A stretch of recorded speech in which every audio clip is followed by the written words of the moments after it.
শুধু একজন হজযাত্রীকে বিমানে না তোলার কারণে আল্লাহ অলৌকিকভাবে আকাশ থেকে 2 বার বিমান ফেরত পাঠাইছে।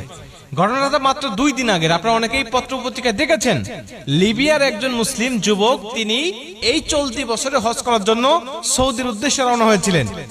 উনি যখন ইমিগ্রেশন পাস করে, বোর্ডিং পাস করে যখন তিনি চলে আসছেন বিমানে উঠবেন, সর্বশেষ যাত্রী তিনি বিমানে ওঠার জন্য, উনি যখন উঠবেন তখন সিকিউরিটি গার্ড তাকে বলছেন যে আপনার পাসপোর্ট জনিত সিকিউরিটি ইস্যু রয়েছে, এর কারণে আপনি বিমানে উঠতে পারবেন না, আপনার হজে যাওয়া হবে না। উনি বলছেন যে আমাকে যখন বাধা দিল আমার মধ্যে কোনো হতাশা কাজ করতেছিল না, কারণ আমার মধ্যে প্রবল ইচ্ছা আর আগ্রহ ছিল যে আল্লাহ অবশ্যই আমাকে মক্কায় নিয়ে যাবে, আমাকে হজ করার জন্য নিয়ে যাবে। সিকিউরিটি গার্ডের আমাকে সান্ত্বনা দিতে লাগলেন, দেখেন যে আপনার সমস্যার কারণে আপনি যেতে পারবেন না, আল্লাহ বাঁচায় রাখলে আপনি আপনার সামনেবার যাবেন। তো উনি বলছেন দেখেন আমি হজ করার জন্য নিয়ত করেছি এবং বাসা থেকে বের হয়ে আসছি, নিয়ত করার দায়িত্ব আমার আর নিয়ে যাওয়ার দায়িত্ব আল্লাহ পাকের, অতএব আমি যেহেতু এখান পর্যন্ত চলে আসছি, আপনারা বিশ্বাস করেন এই বিমান যাবে না, আমাকে না নিয়ে এই বিমান যাবে না। উনি কথাটা বলতে বলতে বিমান স্টার্ট হয়ে গেছে, দরজা বন্ধ করে দিয়ে চলে গেছে। আকাশে যখন উড়ে চলে গেছে হঠাৎ বিমানের মধ্যে সমস্যা, যান্ত্রিক ত্রুটি, তখন বিমান আবার ব্যাক করছে। ব্যাক করার পরে তারা দরজা না খুলেই, পাইলট দরজা না খুলেই আবার এগুলো ঠিক করেছে। ঠিক করার পরে আবার বিমান উড়ে চলে গেছে। আবার যখন উড়ে চলে গেছে একই সমস্যা, বিমান তো অবাক, আমরা ঠিক করলাম, ভালো বিমান নিয়ে আকাশে উড়লাম, আবার ত্রুটি দেখা দিল, আবার গিয়ে ঠিক করলাম, আবার চলে আসলাম, আবার একই সমস্যা দেখা দিল। উনি বলছেন আমি দ্বিতীয়বার আল্লাহর কসম করে বলছি যে আল্লাহর কসম, ওই আমের আল মাহদি যতক্ষণ পর্যন্ত আমার বিমানে না উঠবে ততক্ষণ পর্যন্ত আমি বিমান আকাশে উড়াবো না।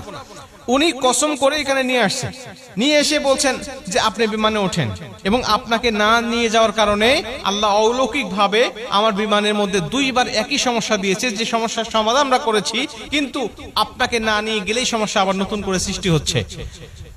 আমের আল মাহদি বলছে দেখেন আল্লাহ পাকের কাছে আমি নিয়ত করেছি, আমি হালাল টাকা দিয়ে আমি হজ করার জন্য নিয়ত করেছি, আমার পাসপোর্ট জনিত ইস্যু যেটা আপনার সমস্যার কথা বলছেন এটা আসলে সমস্যা নয়, তারপরে যদি আপনার সমস্যা ধরেছেন, আপনারা আমাকে না নিয়ে গেলে বিমান যাবে না, বা আমাকে না নিয়ে আপনারা যাবেন না, এই বিশ্বাস আমার মধ্যে আছে, এজন্য আমি কথাটা বলেছি।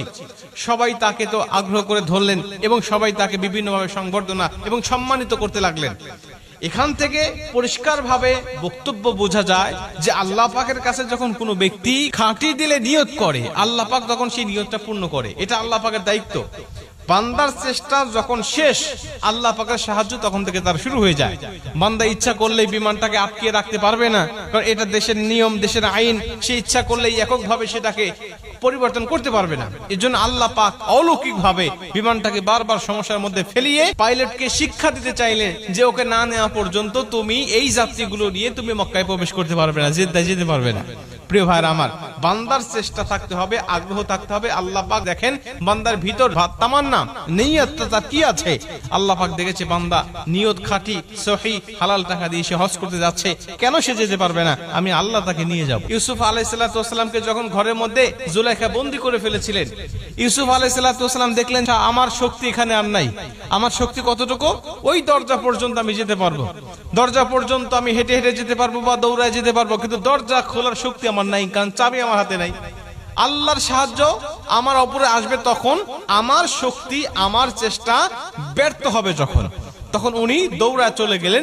আল্লাহ পাক তখন তার দরজাগুলো খুলে দিয়ে তাকে সেখান থেকে মুক্ত করে দিলেন। প্রিয় ভাইরা আমার, এর জন্য আমরা সর্বোচ্চ চেষ্টা করব, যতটুকু পর্যন্ত আমার দৌড় থাকবে, আমার শক্তি থাকবে, ততদূর পর্যন্ত আমি চেষ্টা করে যাব।